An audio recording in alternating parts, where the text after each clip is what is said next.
Ladies and gentlemen, it's Tuesday, February 7th, 2017.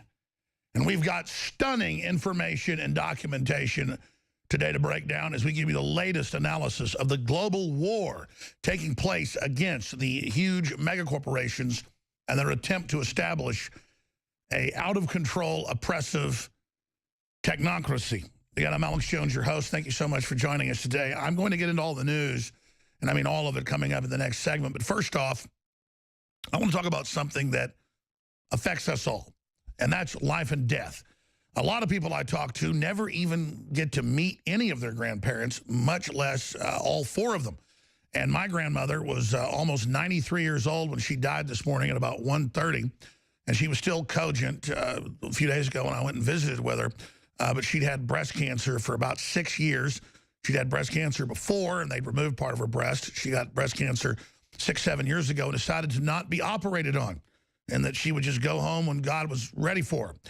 At almost 93 years of age last night, she went home to be with her Lord and Savior, Jesus Christ.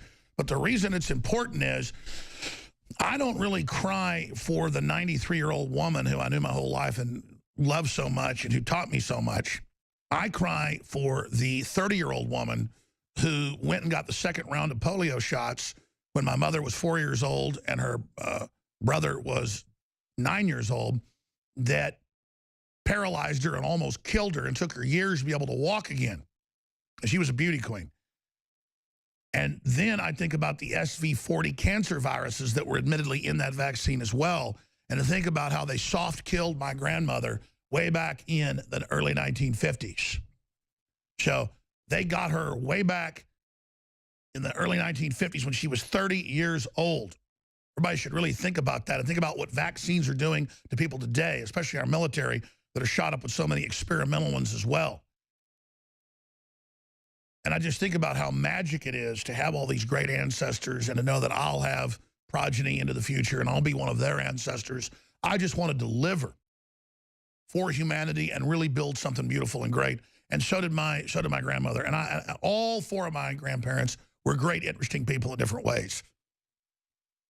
I really can't say who my favorite was of any of them, but it's just great that I knew them. And I hope that spiritually that I can resonate to the plane that they're going to be on with God and transcend this fallen plane we're on and be with her again.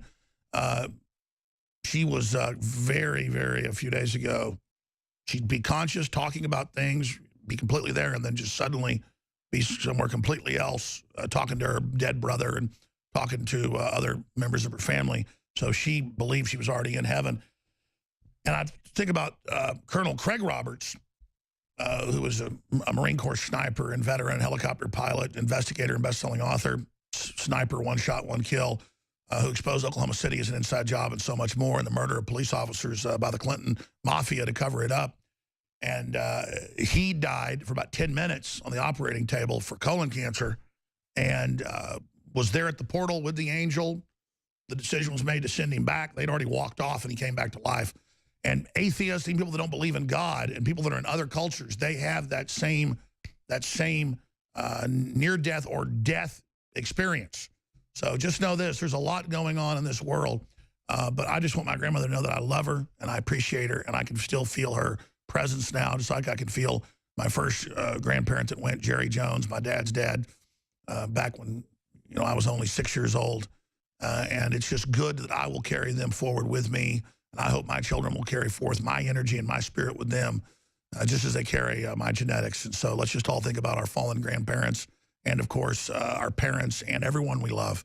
But, the most important thing to do is to reach out for the young today that are under all the GMO and all the chemical attack and all the cultural attack and defend them, because that's who really matters, is the young. They are the future. After all, we were all young once.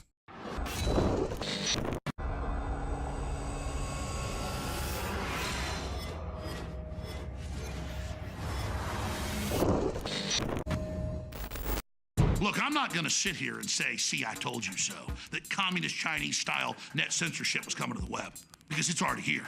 It's being announced. The way you keep the internet open and free is you get involved more than ever.